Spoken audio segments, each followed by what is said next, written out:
Any questions? I have a motion to accept. Do I have a second? Second. Old business, I think is some of you all that's been here at the last few meetings, starting, I guess, late last fall, we went ahead and started redesigning our website. And so with that, I know a lot of people may not be aware of it. Some of you that are here some of you went onto the website and actually asked for additional information. And so, just so you know, when you do that, those emails come to myself and they come to Rich Sheehan. And so with our website, what we're trying to do is get our association name out there, get the deer farming industry out there, you know, not only within Kentucky, but surrounding states. And so, if you'd like for your farm, if you're a paid member, if you'd like for your farm to be on our website, please contact Rich Sheehan, like after the meeting. And so, he'll work with you all and putting, you know, be it your farm name or your personal name, your contact information. And so what that does is, as we grow, you know, when we send these pamphlets out, and some of you may have received those, some of you may not, probably the ones that's emailed me are still waiting on them. And so I apologize for that. We'll blame the printer. So, but my point is, so some of the benefits is your farm gets listed in here. And so, of course, as you grow, you know, either existing farmers, new farmers, as the industry grows, and as people, I know some of the new people, you know, I would encourage all of you to visit as many farms as you could. If you're interested in getting into the deer business, you know, the first thing you need to do is visit some of those farms and talk to the people, ask them what they did wrong. And if they don't tell you they did anything wrong in raising deer, then you probably need to move on. But yeah, so my point is, you know, that's going to get you exposure. You know, yeah, it costs $50 a year to be a member, but like I said, you know, as you grow and eventually start selling deer, it's just going to help the industry as a whole. So if you want to do that, you know, after the meeting, see Rich, and he'll work with you on setting it up on the website. I know maybe down the road we may look at having an app for the iPhones and so forth. Some of the other benefits, which I'll jump into in a minute, is, like I said, as we grow, we're looking at marketing not only the deer business in Kentucky, but in other states. And so I'll bring that up shortly. As far as old business, I know some people that may have become aware of the deer industry, or K.A.L.A, was at the Deer and Turkey Expo. And I think last year we had over 100 inquiries. This year we had almost 100. And so we're excited about that. I know there's some people here today that I met 2 years ago that you know, they looked at doing it, and so I'm pretty sure they're going to do that this year. And I won't mention any names, but you know, it helps us, and that's what a lot of our, you know, as far as our association and as our fundraisers, the dues that we collect, you know, and like my dad and I, we do it full time as far as deer farming, and some other farmers do it full time, and so, you know, we travel around, we try to promote the business, and we're not out trying to promote our farm or anybody's farm. We just want to promote the business. You know, we want people in the business that are, you know, that are going to take care of the animals. And yeah, we want to sell and make money and so forth, but, you know, more importantly, you know, as far as raising livestock, we've got a responsibility to take care of those animals. And, you know, so that's, and I'm not just saying that because we've got representatives here from the state, but it's the truth. I mean, we just, you know, and I'll talk about this more in a minute as far as rules and regulations, but I know from a political standpoint, last December, I went to the Republican fundraiser, and that was part of our dues that went to that. And so it's good to, to make Frankfurt aware, and politicians and other people aware of what we're doing, because, even though K.A.L.A and deer farming in Kentucky has been around for over 20 years, it's really, I don't want to say it's not, most of you all probably never heard of it. And so we're working with, not only with Department of Ag and Fish and Wildlife, we're working with UK, we're working with the marketing wing of Kentucky Department of Ag. If you go on their website in the past, it would show, as far as livestock, it would show horses, cattle, goats, sheep, and swine. And so we've been working with them. I said, well, why can't we show deer or cervid? And so they're working at changing their website to include that. So, and from a promotion standpoint, and I know some of the questions that the new farmers may have, or people that are looking into it, and I won't speak for, the hunting preserves here, but the demand, and it's what I talk about is you don't have to worry about selling as far as the shooter bucks. The demand is just so great within this state. And so, that's what we're trying to promote is, as far as the industry, as far as, the competition standpoint, there really isn't any from farm to farm. There's nothing there. All right. New business, I'll get into like the promotion side. And for some of the new people, you may not be aware, but there's a company, and the lady in the group, they used to work for NADIFA, which is the National Deer Association. They put out, for 12 states, they publish a quarterly booklet, and I'll pass this around if you all want to look at it. And so what we're trying to do as an association is, like I said, we want more people to be aware of what we do, what the industry is all about. And so, at basically no cost to K.A.L.A, we're going to start putting this magazine out every quarter. The company's going to print it, they're going to publish it, they're going to mail it, either through postal service or through email. And there again, one of the benefits of being a member is you'll get that at no charge. Of course, the company makes their money. How they can do that is they make money off of the advertising. And so there's, if you want to advertise your farm, if you want to advertise your business, it could be maybe your cattle business, or it could be your carpentry business. You've got that opportunity. Now, like I said, it goes to, including Kentucky now, it'll go to 13 total states. But in addition to that, they're going to have articles in there that are pertinent to the deer industry, from blue-tongued EHD to laparoscopic artificial insemination to fawning and fawn health care, just regular health care on the deer period. So we're going to start that. So most of the people in here will start getting that sometime within the next 3 months. There again, as long as we've got your email or mailing address, I think we can basically get up to like 75 to 100 people. And at this time, like I said, we've got 2 speakers here today, and if you would listen to what they say, maybe what they say, maybe some of you all may not agree with. Like I said, if you've got questions or if you've got comments, especially with comments, if it's not nice or whatever, please respect them. Definitely ask questions. And what I would ask is, as they go through it, once they're finished, if you would ask your questions then. And then, but Iga Stasiak is a wildlife veterinarian with Kentucky Department of Fish and Wildlife. And so she's going to talk about blue-tongue EHD, and some of y'all may or may not be aware of is how it affects, not only wild deer, but the deer that we raise.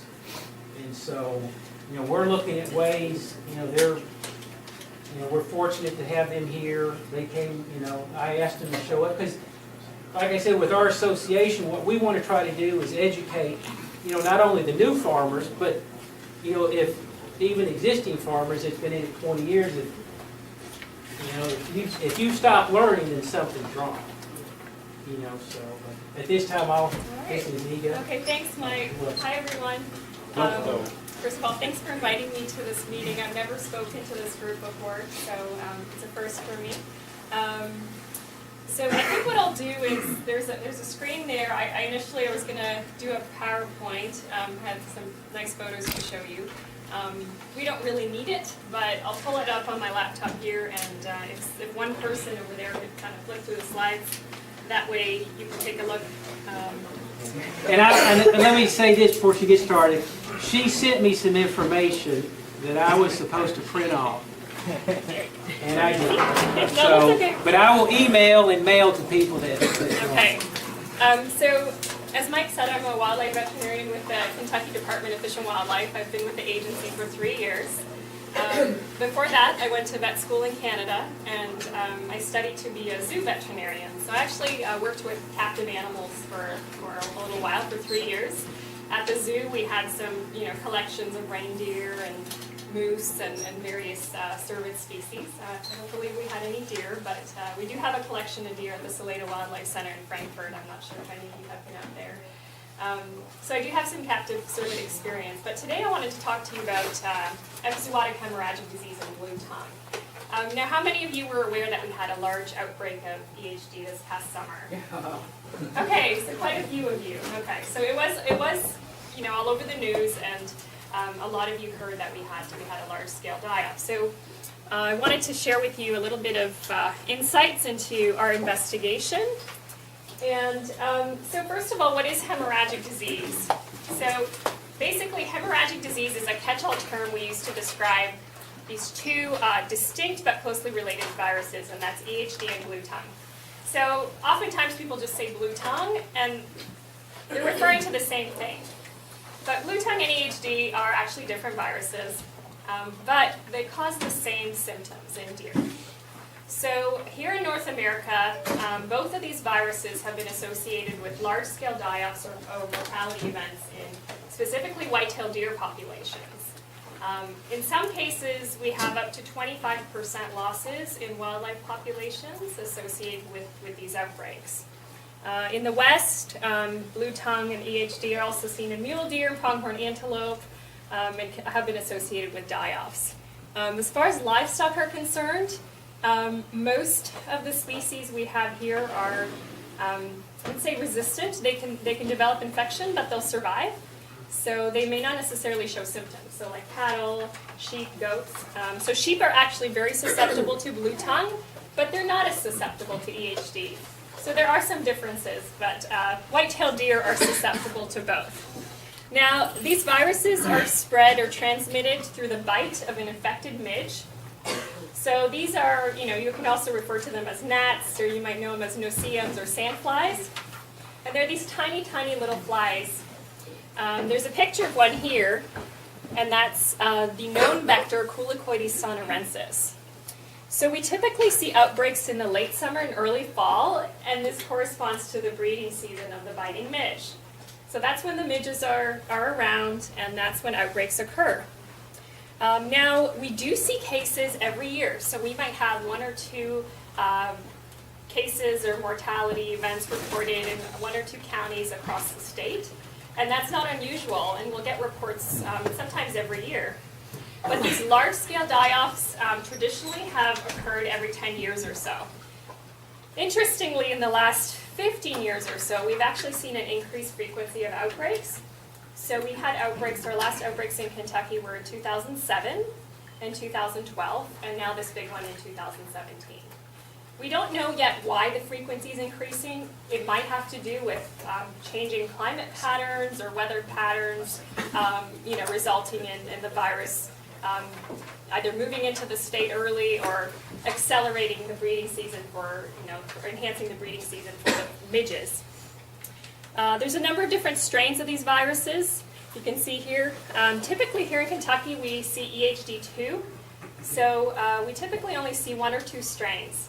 Now down in the southern parts of the U.S., in Florida, Georgia, and Texas, they have multiple strains, because these midges, they breed year-round down there, and these viruses can survive through the winter. And that's not the case here in Kentucky. So the clinical signs of disease are really variable. So some deer can exhibit severe clinical signs and will die of the disease, and others will survive. And so why is that? A lot of it has to do with what we call acquired immunity. So if an animal's been previously exposed to the virus, it develops resistance to it. So if you've been exposed and you survive, you're going to be resistant to that outbreak in future years. Does it have to be the same strain? Yes, yeah, typically the same strain, but there's still a little bit of question whether there's any like cross-immunity or protection from other strains. Now down in the southern U.S., as I mentioned in Florida, Georgia, and Texas, these outbreaks occur at a very high frequency. So every year they have these outbreaks. So there's a lot of acquired immunity. There's a lot of deer that are exposed year after year, and so they've developed immunity to these viruses, which is why we don't see the mortality, or they don't see the mortality down there that we do in more of the Kentucky and the Midwest and Western United States. There's also what we call innate resistance. So genetically, certain deer are resistant to the virus because they've evolved with it for maybe hundreds or thousands of years.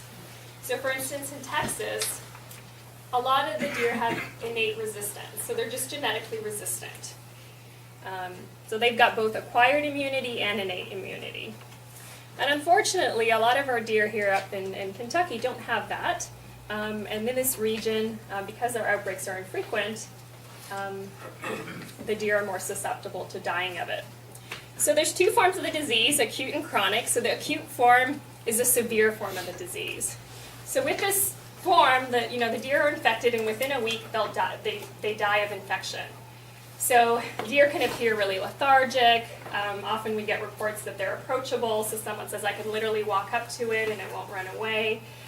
That's because the deer are so weak and debilitated. They can develop facial swelling, so swelling around the head and the neck. And that's because the virus, the reason it's called hemorrhagic disease is it actually damages the blood vessels. So it causes hemorrhage from blood, leakage from blood vessels, and also fluid leakage. So a lot of fluid buildup around the head and the neck. This deer here, you can see is panting. Its tongue is sticking out. So they'll often develop respiratory distress.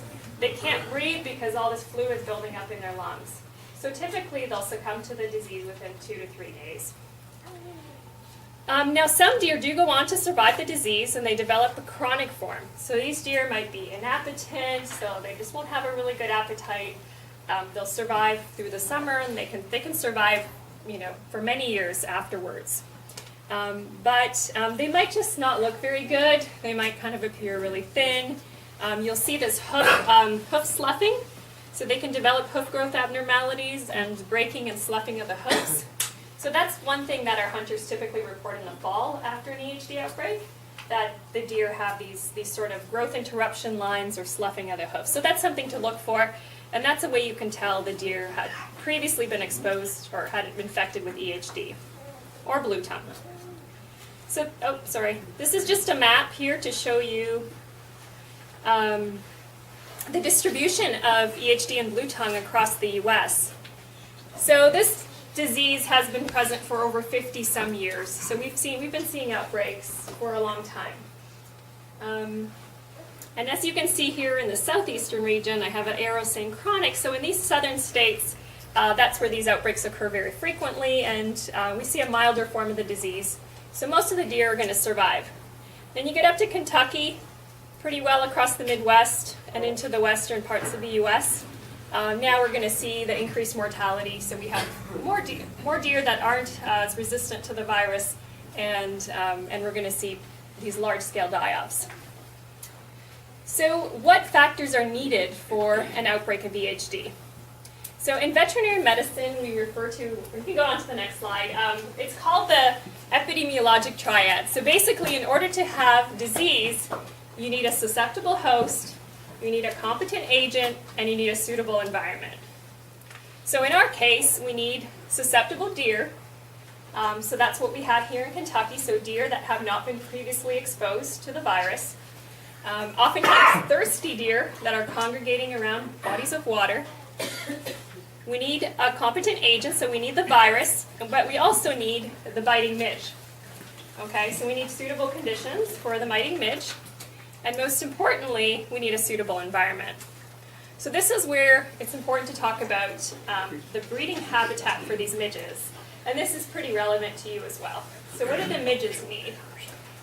So the virus is transmitted by adult flies, female flies, and they breed in shallow water. And they typically breed along the edges of creeks, ponds, rivers, in muddy areas. So they need just a shallow, or less than 2 inches deep water. They like kind of murky conditions, warm, very warm conditions. Water that's high in organic material, so ponds that there's a lot of disturbance, where deer are defecating or urinating. There's a lot of traffic. They really like that. They like a lot of salt, so if you're feeding salt, that can run off into the pond, or it can seep into the water, so that's great for the midges as well. And you can see here where we've got like kind of that muddy area along the bank.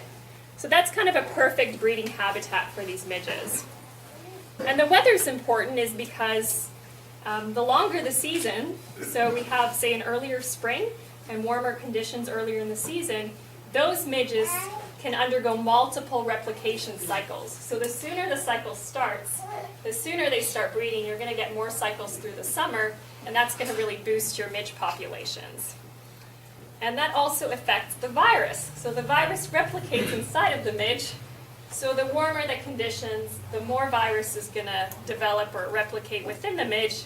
And then every time it bites a deer, it's going to be more likely to transmit the infection. So contrary to popular belief, deer can't get EHD from each other. So they can't get it just by commingling or interacting. It has to be the fly that bites an infected deer, kind of like a mosquito, goes on to the next deer and spreads the infection. Okay? Historically, EHD outbreaks have been associated with drought conditions, and there's a number of reasons for that. So one, with drought, you're going to see the water level receding, and you might have more of these exposed banks, which creates habitat for the midges. Also, with drought, animals get really thirsty, right? So the deer are going to start congregating around water. So you're going to have more of these deer in the habitat of these midges, more likely going to get infected. So that's what happened this summer, is we had a perfect storm, and that resulted in an EHD outbreak. So I'll talk about that in a minute. But I wanted to include this slide because I thought that would be really relevant for this group. And this is actually pretty well off of the QDMA website. They've got a really good site on how we can prevent EHD. So we can't really do anything in the wild to prevent these outbreaks, but as producers in the captive cervid industry, you can actually modify your wetlands and potentially prevent EHD outbreaks in your herd. So first of all, we know what do the midges like? They like shallow, murky, warm water, kind of muddy areas. They don't like clean water. They don't like deep water. They don't like steep banks. And so if you want to prevent EHD outbreaks, you want to have banks that are highly vegetated, so lots of vegetation, lots of rocks, and very steep banks. So if you look at the photo here, you can see the difference. So pretty steep, lots of vegetation, lots of rocks to prevent erosion, and not really any suitable habitat for midges. So this is a much nicer pond than the one pictured above, like this. Okay? So that is one thing that you can do, and you can visit the QDMA website. You can get a few more tips on how to modify your watering holes or wetlands on your property. Okay? Because really it is all about fly prevention and preventing exposure.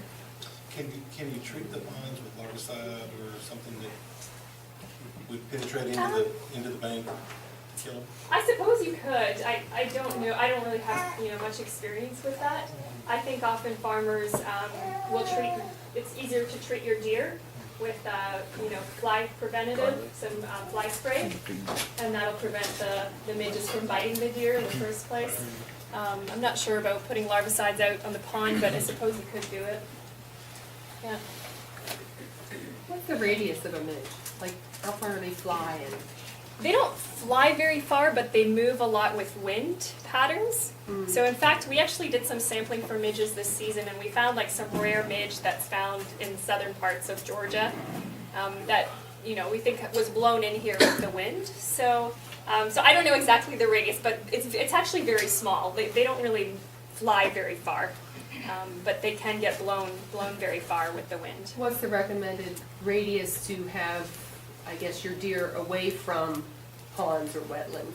I don't know if that's been studied actually. Do you have any idea, Mike? As far away as possible. I mean, when she finishes, we'll talk about some of the preventive side that some of the farms do, and and that's why I say We don't. Yeah. it is. I mean, for raising deer, I mean, like I said, it is a big risk, and of course, I'm not going to say it just happens if you look at the map in eastern Kentucky, because Barry's in central part and he lost a lot. And so like I said, we'll talk some on that, like on the preventive side. Be it, like you said, flying, we advise putting up the mesh and then fogging, because then what it does is those midge flies, they're going to hit that net. The first line of defense is hitting that mesh fence, and if you fogged, well, you're hoping you're going to kill some of those at that point.